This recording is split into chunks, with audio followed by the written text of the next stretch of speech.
Hello student, मानव रक्त से संबंधित महत्वपूर्ण नोट्स। मनुष्य शरीर में रक्त की मात्रा शरीर के कुल भार का कितने प्रतिशत होती है? 7%। मानव रक्त का pH मान कितना होता है? 7.4। मानव शरीर में औसतन कितना रक्त पाया जाता है? 5 से 6 लीटर रक्त हर मनुष्य के शरीर के अंदर पाया जाता है। रक्त के भाग दो होते हैं, प्लाज्मा और रक्त कणिकाएं। प्लाज्मा क्या होता है? यह रक्त का तरल भाग है। रक्त का 60% भाग प्लाज्मा होता है। इसका 90% भाग जल, 7% प्रोटीन, 0.9% लवण और 0.1% ग्लूकोज होता है। शेष अन्य पदार्थ काफ़ी मात्रा में उपस्थित होते हैं। प्लाज्मा के कार्य क्या होते हैं? शरीर को भोजन पचाने में काम आता है। हार्मोन्स और उत्सर्जी पदार्थों का परिवहन प्लाज्मा के माध्यम से होता है। रक्त कणिकाएं, रक्त का 40% भाग, इसको 3 भागों में बांटा गया है। लाल रक्त कणिकाएं RBC, श्वेत रक्त कणिकाएं WBC और क्या होती हैं? बिम्बाइड या फिर थैम्बोसाइट होता है। तो रक्त कणिकाओं में लाल रक्त कणिकाएं देखें। RBC का निर्माण अस्थि मज्जा में होता है। भ्रूण अवस्था में इसका निर्माण यकृत में होता है।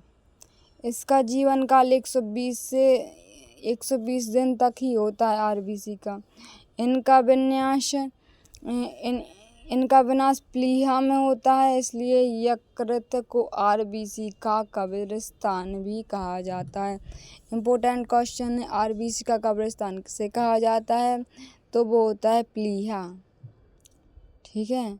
इसमें हीमोग्लोबिन पाया जाता है, जिसमें लोह युक्त हीम नामक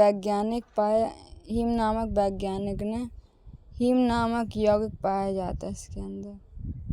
इसके कारण हीमोग्लोबिन के कारण ही रक्त का रंग लाल दिखाई देता है।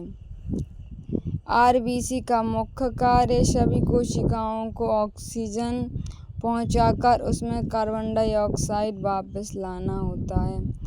एनीमिया रोग का कारण हीमोग्लोबिन की कमी होती है। दूसरा है श्वेत रक्त कणिका WBC अथवा ल्यूकोसाइट कहलाता है। इसका मुख्य कार्य शरीर को रोगों से रक्षा करने में बचाता है। WBC रक्तबिंब या थिम्बोसाइट क्या कहलाता है?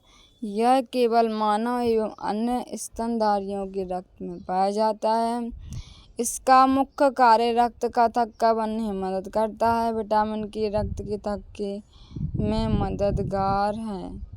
मानव रक्त समूह की खोज कार्ल लैंडस्टीनर ने 1900 में की थी। एंटीजन अथवा ग्लाइकोप्रोटीन की उपस्थिति के आधार पर मनुष्य में 4 रक्त समूह पाए जाते हैं। A, B, AB और O ब्लड ग्रुप पाया जाता है। रक्त समूह O को सर्वदाता कहा जाता है, क्योंकि इसमें कोई भी एंटीजन नहीं होता। और रक्त समूह AB को सर्वग्राही समूह कहते हैं, क्योंकि इसमें कोई भी एंटीबॉडी नहीं होती। रक्त को शुद्ध करने का काम किस अंग का होता है? आप आंसर दें इसका और कमेंट करके बताएं।